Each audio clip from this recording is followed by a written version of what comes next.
Hey folks, this is Bardic Dragoon. Welcome back to Dragon Quest II Lineage. I am not used to the fact they've started attaching names to all the ones that I like. I like the names, but they keep attaching these subtitles to each entry, and I kind of keep forgetting what they are. Anyway, let's go ahead and I'll continue on our adventure. For the moment here, I'm going to pick up. Let's pick up some medicinal herbs. And an antidotal herb just to be on the safe side. Something that could potentially happen here. And with that all gathered up, and...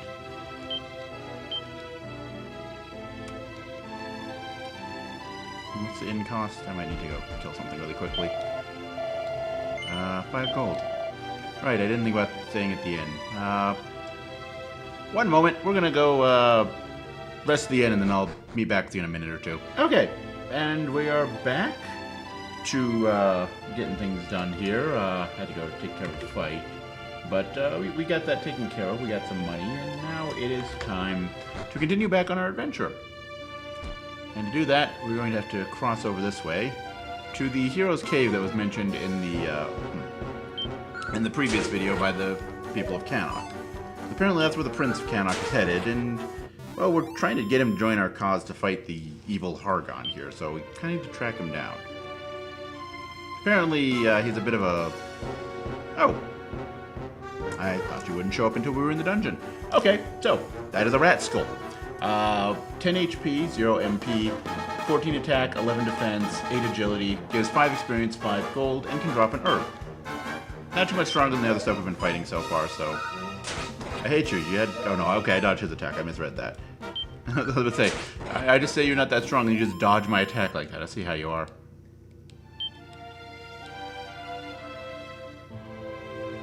Alright. Gonna have to get rid of the Draki. Actually, no, the Wild Mouse has higher attack power, doesn't it? I mean, it's still not too damaging compared to, you know, how much HP I have in my armor rating. But still...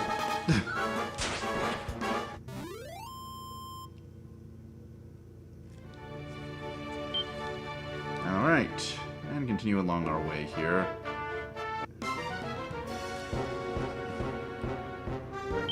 Alright. Just gonna keep throwing stuff at us to just murder through here. That's cool. That's fine, whatever. I don't even mind. Okay, I mind now. I legitimately mind. It's getting annoying.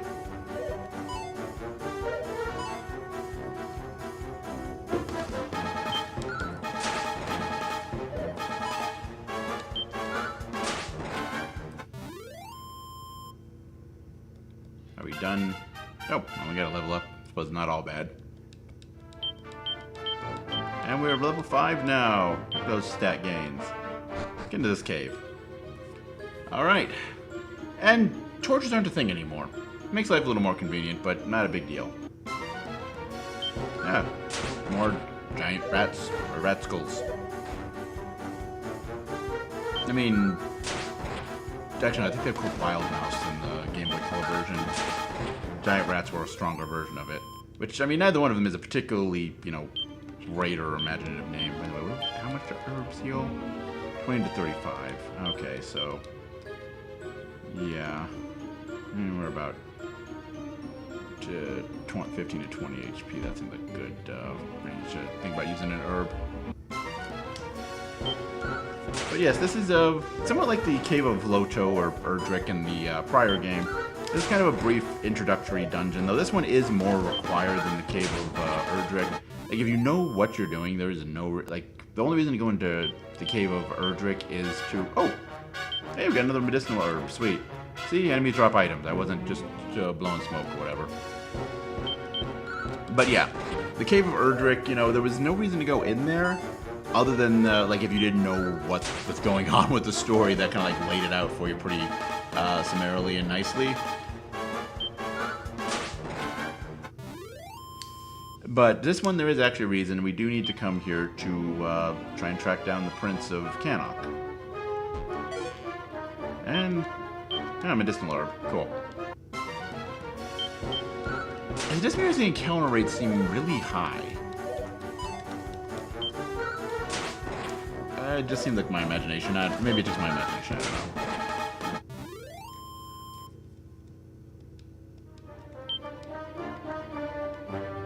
And come around this corner here.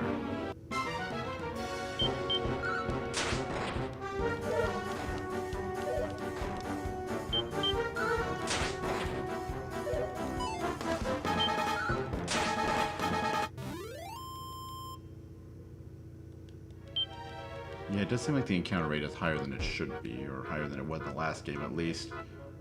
Then again, if you were to ask me what my least favorite entry in this series is, this is probably the one I would go with. Maybe 9 might be the other option. I don't know why, I just never really liked 9.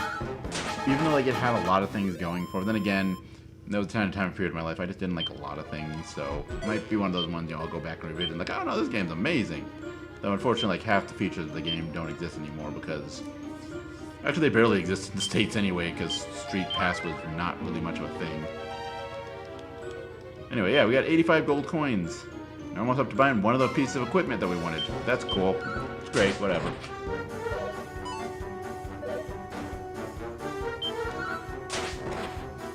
Okay, there's another enemy that can show up here, and that's why I bought an antidote. But I guess maybe I was just being overcautious. That's cool. But yeah, this is like my least favorite Dragon Quest game. Just because, I don't know, it's kind of the sense of with like games, you know, like, oh, we do the game and then you do the sequel, and the sequel just like the same thing but bigger.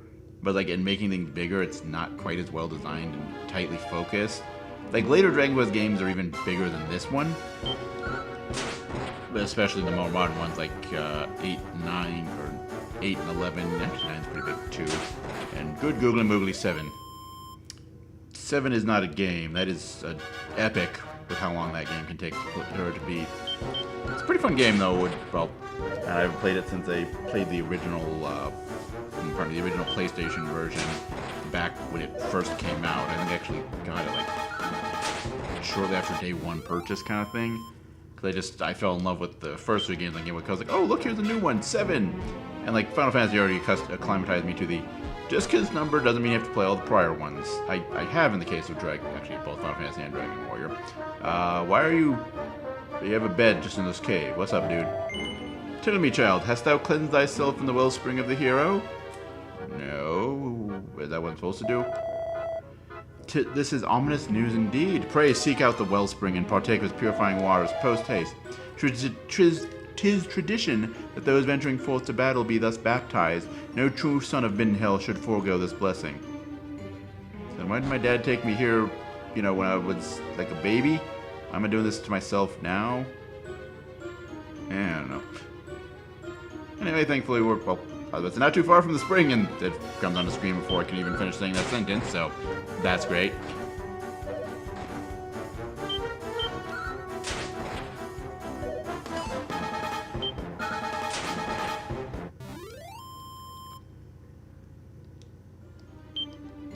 But yeah, like I said, this game is just, it feels like, okay, Dragon Warrior or Dragon Quest 1 was a great hit. Let's do that, but bigger. And there are some meaningful improvements, or item drops from enemies. Like, not just, battle being more than just one-on-one encounters, which ostensibly makes things more strategic, but not really. Still a fairly simple game, but whatever. But yeah, then, the quest is bigger, the world is bigger. There's more story, all this stuff here, but I don't find this game to be as fun as the original, for whatever that's worth. I mean, the original isn't something I would go back to. Oh, so we gotta level up to level 6 now, and got another medicinal herb. Good. Probably with that HP increase. 24. Yeah, it's a good time to munch on an herb, especially because they just seem to be getting them all the time here. Woo! Full health. Heck yeah.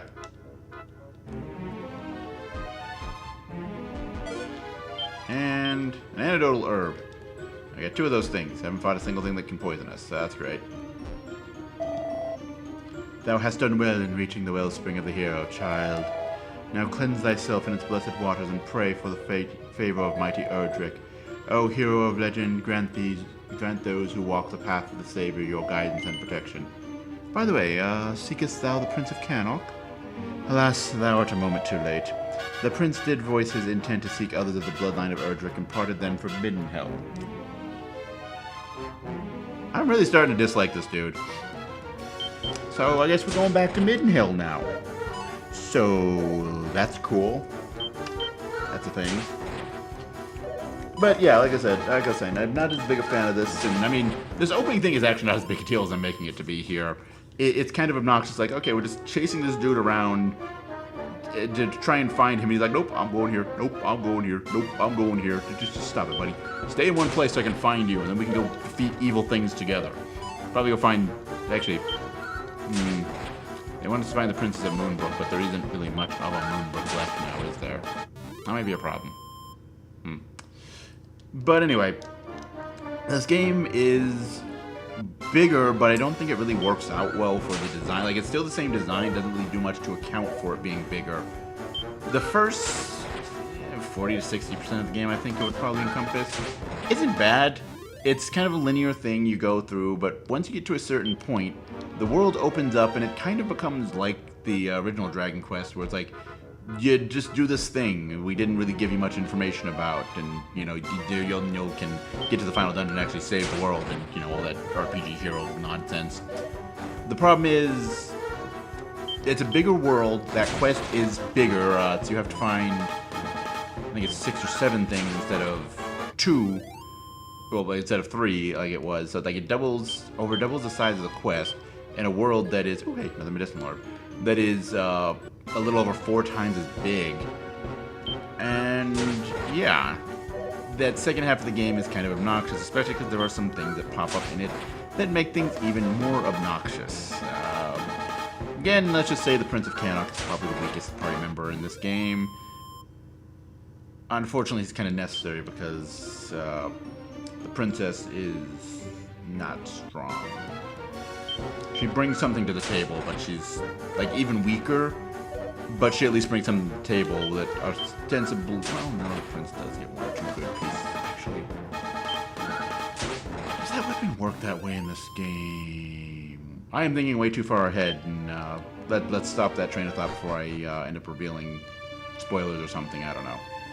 Okay, so let's head back to Midden Hill and fight more random encounters. Because, yeah, I swear either the game hates me right now or the encounter rate in this is stupidly high for some reason. Not digging that. Not super into that right now. Oh, also, we do still have a world map, and yeah, we've kind of covered the upper quadrant there of it. But, yeah, your yellow dots are towns, purple dots are dungeons, and if you were paying attention to the layout of the land, you can kind of tell where Midden Hill is and where we're going. But because we're taking a different path to there than the long roundabout way that we did before, I'm going to leave this in for the moment, even though it's going to be keep throwing random encounters at us.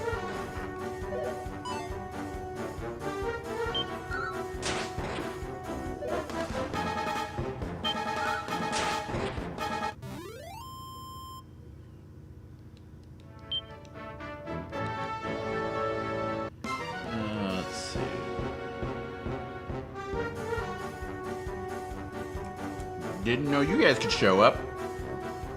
Cool. Pardon me. I need to pull up enemy stats for enemy I wasn't expecting to show up. I didn't think this type of enemy, the Reaper Ghost thingies, showed up until much later. But yeah, this is a Spirit. HP of 12, attack power of 18, defense of 10, agility of 8, gives 6 experience, 6 gold, and can drop cloth armor. Which isn't really all that great compared to what we already have, but yeah, it's worth some money at least. Anyway, let's see what happens when we fight this thing. Oh, that was underwhelming.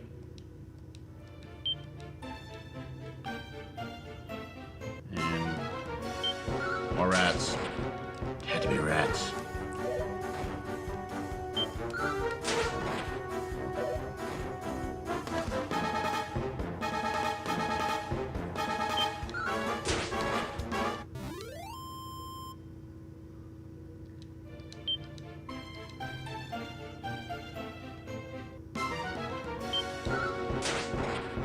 So odd thing, just thinking about it with the translation, because I'm just kind of getting tired of these random encounters. I'm trying to think of something to talk about to kill time, rather than just like editing this out. Particularly because, as I said, we're taking a slightly different route to Midden Hill, so I don't like want to just like edit the whole thing out. But so we can go through that poison and take a shorter route, but we're going to take the long route because we'll eventually see, you know, familiar territory. One of those things.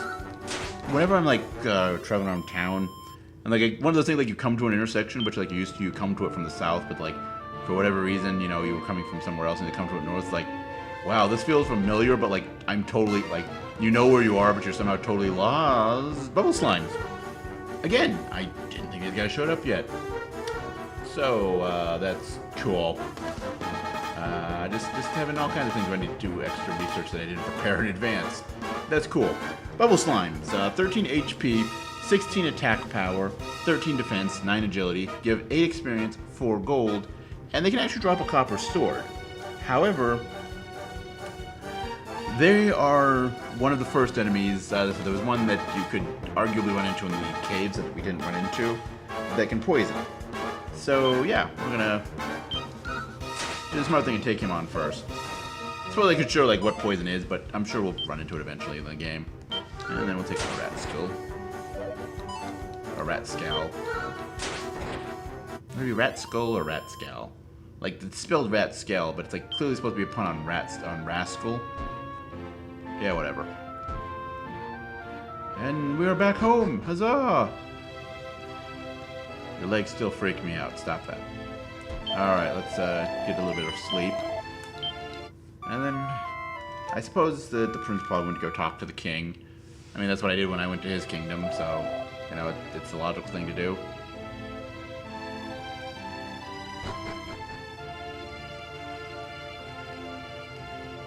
Oh, no, don't tell me. Laurasia, fruit of my loins, heir to my kingdom, thou art returned. Would that thou hadst arrived a moment sooner. Prince Sigurd stood in this very hall, having come in search of thee. But upon learning that thou wert bound for his hometown, he did make haste to return there himself. Now.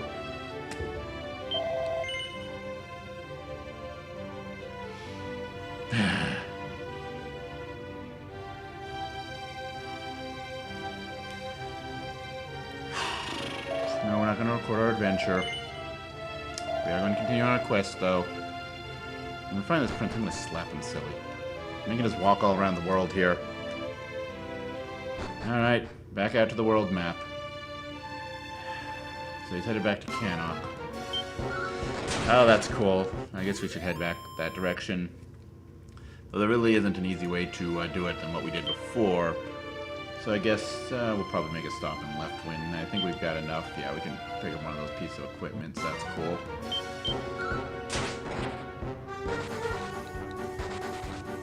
No, I guess I'm too powerful. They're running in fear from me. I can live with that. Because the enemies, I think all enemies have the ability to do that, so they can just run away from you. And it's kind of... If I remember correctly, I was actually reading something, the chances of that occurring... It's a certain percentage chance, and it's... oh no. That's right, it was with the metal slime in the first game. The reason why it has such a high chance to run is because of its very low defense, I think it is. And basically what it does, it kind of compares the defense to your attack, and, you know, if it drops below a certain point, there's a high chance it'll run, or not defense, attack power. Something like that, I don't know. Now let's take a stop in here, and... That person wasn't in the inn before.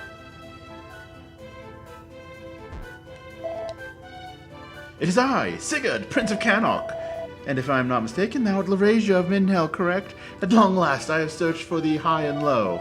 Come, let us join forces and together smite the evil that plagueth our realm.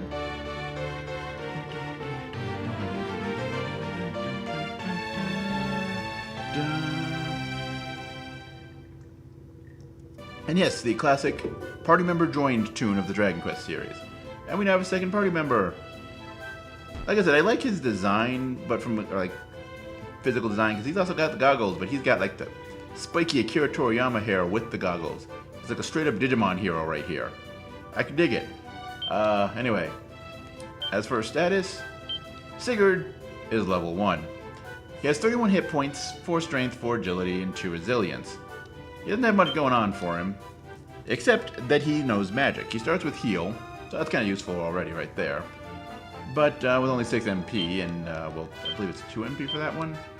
Yeah, 2 MP. So it's a little risky. As for his equipment, he has an oaken club and leather armor. So, actually, wait, no, I didn't want to talk to you. Let's try this again.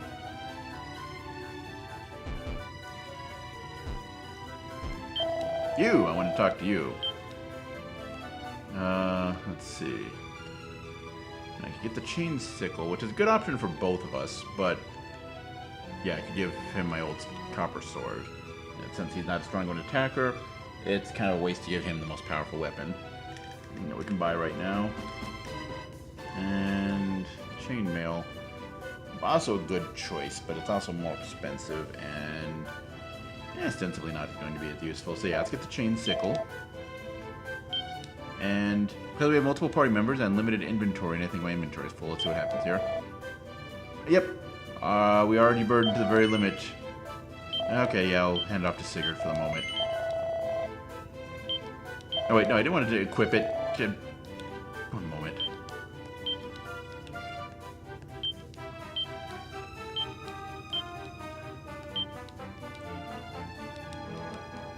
Alright. No, not you. You. Oaken club. No shield, no headgear, no accessories. Actually, even though it's in his inventory, can we... Nope, okay, we have to move it to our inventory. Cool! Welcome to the wonders of managing multiple characters' inventory. Whoa. And equip the chain sickle, yes. And then give you the copper sword. Equip it. And we'll sell you a club. And then for... Okay.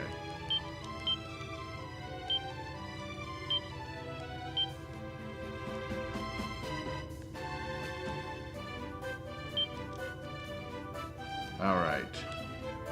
Cool. And sell off the oaken club. Because eventually I do want to get chainmail and chain sickle for each of these boys, but for the moment, we're good. And let's see. Yeah, we're barely injured. And you're fresh as a daisy. Alright. So, we got another character here. We can go a little bit longer. There's another thing here, because you might have remembered... Pardon me. You might have remembered that someone mentioned that there was a silver key we should probably think about getting. And... Actually, remember correctly, that one might... Actually, no. Let's make a quick trip up to Cannock. We'll call it a day. I want to get the Prince a few levels, the Prince of Cannock. I don't know why, like, I prefer to both of them as the Prince, so I don't know what's up with that. Though, yeah, because... Oh, treasure chest. We got another medicinal herb. That's cool. Before we head to the Castle of Cannock, let's make a quick side trip here.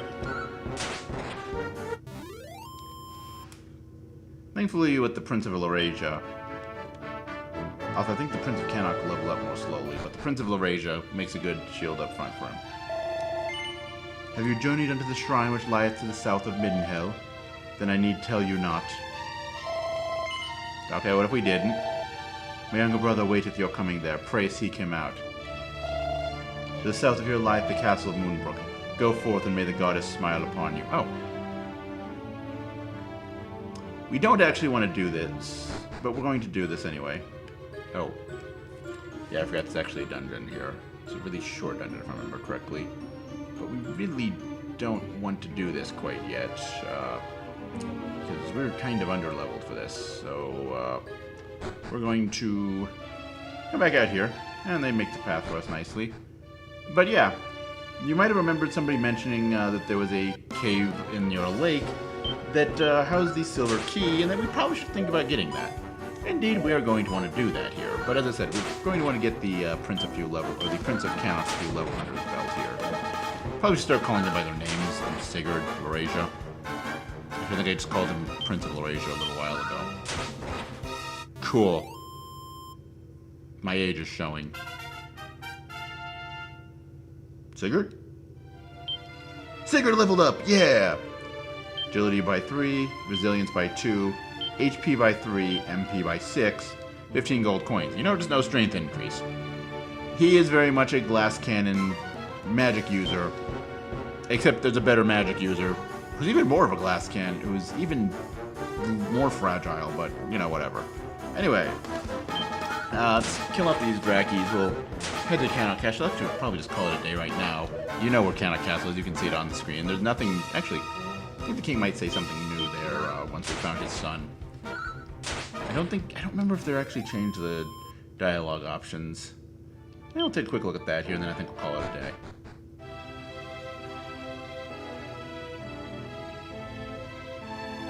First things first, let's go talk to the prince's sister, see what she has to say now. Brother, please, I beg of thee, allow me to accompany thee on thy quest. Ha! Thou puny sisterling, I think not. Thou art an almighty rot, I despise thee somewhat. Okay, so there are some slightly different conversation options. I wonder, everybody have different Nope, okay, he just talks about that's the bedchamber of the princess.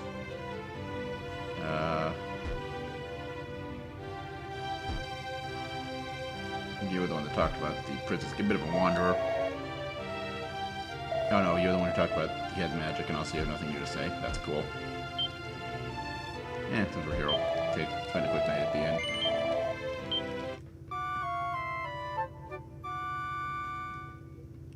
Ooh, excuse me.